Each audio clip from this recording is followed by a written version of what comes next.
बिस्मिल्लाहिर्रहमानिर्रहीम अस्सलाम वालेकुम। मैं हूं फैसल अब्बास खर और आप देख रहे हैं मेरा यूट्यूब चैनल। नाज़रीन, इस वक्त हम डी चौक पर मौजूद हैं। यहाँ पर जो है वो किसानों के हवाले से एहतजाज किया जा रहा है। FBI की मद में जो टैक्सेस लगाए गए हैं वो टैक्सेस बहुत ज़्यादा जो है वो भारी हैं। इसी पर जो है वो बानी सदर इत्तेहाद हमारे साथ मौजूद हैं। अस्सलाम वालेकुम सर। वालेकुम सलाम। सर क्या मुतालबात हैं आपके हुकूमत के? मुतालबात पूरी कौम को पता है, पूरी कौम की चीखें निकल रही हैं, पूरी कौम की चीखें निकल रही हैं, मेरी नहीं निकल रही। ये जो वर्दी में खड़े हैं इनकी भी चीखें निकल रही हैं। कल एक मैं आला अफसर के साथ सफ़र कर रहा था, उसकी भी चीखें निकल रही थी। अब जितने हम लोग बैठे हैं अपनी आवाज़ नहीं, हम तो सबकी आवाज़ बने हुए हैं। हुकूमत ने एक बम गिराया है हमारी आवाम पर कि जितने बिल हमने 5वें महीने यानी जून में अदा किए थे उससे भी दुगने बिल आज भेज रहे हैं। ये जो बिल आने हैं ये तो भरेंगे, लेकिन पिछले बिल वो कहते हैं दोबारा उतने ना भरो बल्कि उससे भी ज़्यादा भरो। मुझे नहीं कह रहे, किसानों को नहीं कह रहे, बेचारे घरेलू सार्फिन को जो दिहाड़ी करता है, जो 2000-3000 बिल आता था उसे कहते हैं 8000 दो, 10,000 दो। वो भला 10,000 में मुलाजमत करता है, क्या बिल देगा या अपने बच्चों को खाना खिलाएगा? ये एक ऐसी अल्लाह ताला की तरफ से पता नहीं हमारे ऊपर अजाब आ रहा है या हुक्मरानों पे आ रहा है। इंशाअल्लाह बहुत जल्द इन अवाम की जो चीखें हैं ना ये आसमान पे पहुंच जाएंगी और अल्लाह ताला इन हुक्मरानों को गर्क कर देगा। मैं इनको जब ये गर्क हो जाएंगे इंशाअल्लाह यहाँ खुशहाली आएगी, ये बिल नहीं आएंगे। अब हम ऐसे तो नहीं आए, हाँ यहाँ हम हज़ार मील सफ़र करके आए बैठे हैं, नुमाइंदे हैं। इनको नहीं, ये कहते हैं चंद लोग हैं, ये 510,000 हैं।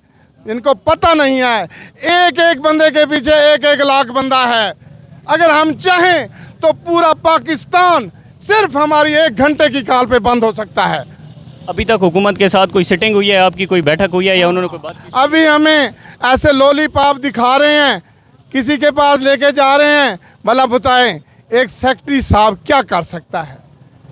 एक वजीर आजम का हुक्म नहीं माना जा रहा।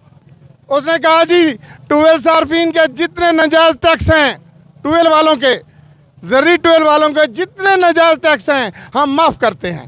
माफ़ हो गए? अच्छा, दूसरा जितने 1,71,00,000 घरेलू सार्फिन के उन्होंने बिल माफ़ कर दिए हैं। जो नाजायज़ टैक्स है वो बिल नाजायज़ टैक्स है वो माफ़ कर दिए हैं। लेकिन अफसोस ये है पिछले 4 दिनों से तमाशा मचाया हुआ है वापडा वालों ने।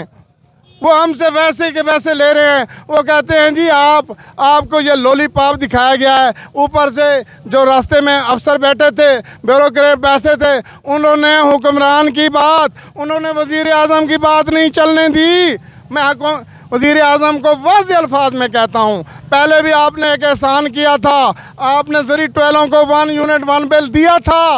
अब भी ऐसा इंतज़ाम करें, सबसे पहले ये टैक्स ख़त्म करें, उसके बाद घरेलू सार्फिन को भी और ट्यूबवेल वालों को भी 1 यूनिट 1 बिल दे दें। ये मुल्क कायम रहेगा, वरना अफरा तफरी इतनी हो जाएगी, सिविल नाफरमानी इतनी हो जाएगी। पहले भी हम सिलाब की तबाहकारियों में मुब्तला हैं। हमारे जो लोग हैं उनके कीमती जानवर, 4-4 लाख का एक गरीब घर है, 4-4 लाख की गाय वो बीमारी की वजह से मर गई है।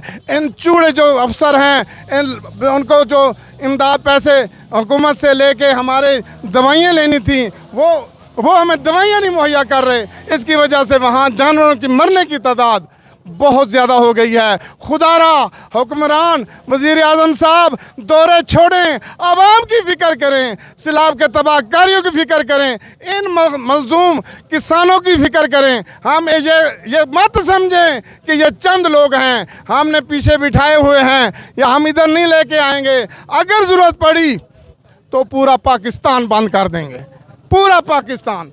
और हम एक अहम ऐलान करने वाले हैं आज इशा के वक्त, और आप देखेंगे कि वो अहम ऐलान है क्या। और उसमें इंशाअल्लाह हुकूमत की जो मतलब इदारे हैं इनमें ऐसी हलचल मचेगी, ये हमें ढूंढते फिरेंगे इंशाअल्लाह। जिससे हमने जाके फिर वो बात करनी है, ये सारे के सारे लोग ये सारे इदारे इंशाअल्लाह नेस्त नबूद हो जाएंगे। हमारी तो दुआ है कि आपके सारे मुतालबात पूरे हों, लेकिन अगर हुकूमत मुतालबा पूरा नहीं करती तो क्या होगा? आप लोग क्या करें? देखें, मैं यही अल्लाह से दुआ करता हूँ, अल्लाह इनको हिदायत दे। हम पहले भी, हमारा मुल्क परेशानियों में मुब्तला है।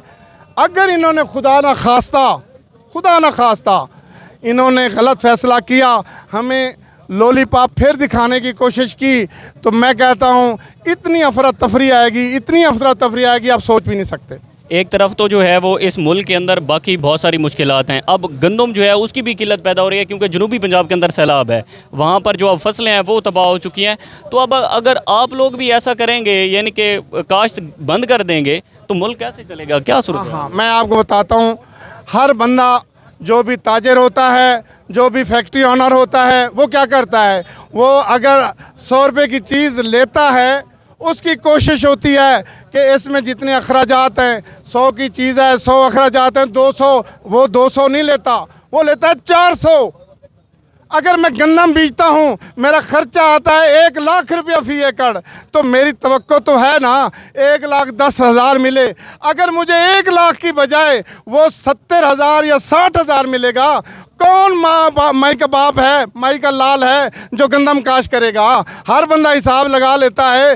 वो हिसाब जब लगाएगा तो इसका रिज़ल्ट ये निकलेगा, ओवरऑल रिज़ल्ट ये होगा कि हमारी गंदम काश्त नहीं होगी। आपको याद रहे कि पिछले साल 5 अरब डॉलर की गंदम आई है, और डीएपी के रेट बढ़ने से हमारा इस दफ़ा पूरा कोई ख्याल नहीं है कि हम गंदम बीजें। और इंशाअल्लाह मैं हुकूमत से कहता हूँ कि अगर आप चाहते हैं कि गंदम काश्त हो, तो फिर मेरे किसान को डीएपी फ्री कर दें, चाहे कारखानों पे टैक्स लगाएं, दुनिया हर पेप्सी की बोतल दुगने रेट कर दें, आप अयाशी की चीज़ों के दुगने रेट कर दें, लेकिन मेरे किसान को खुदारा डीएपी की कीमत जो है ना बिल्कुल ना लें। मैं देखता हूँ जितनी गंदम पाकिस्तान को ज़रूरत है, इससे अगर डबल हो जाए तो ठीक है, वरना इसी डी चौक पे मुझे फांसी दे देना।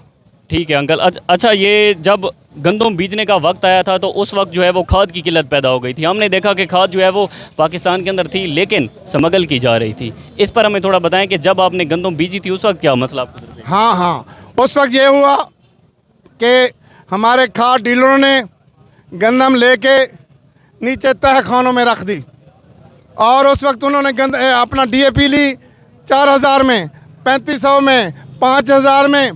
अब वो इंतज़ार कर रहे हैं, देखो कितना उन्होंने घाटे का सौदा नहीं किया। 5,000 की खाद वो पड़ी है, वो पत्थर है, ख़राब नहीं होती।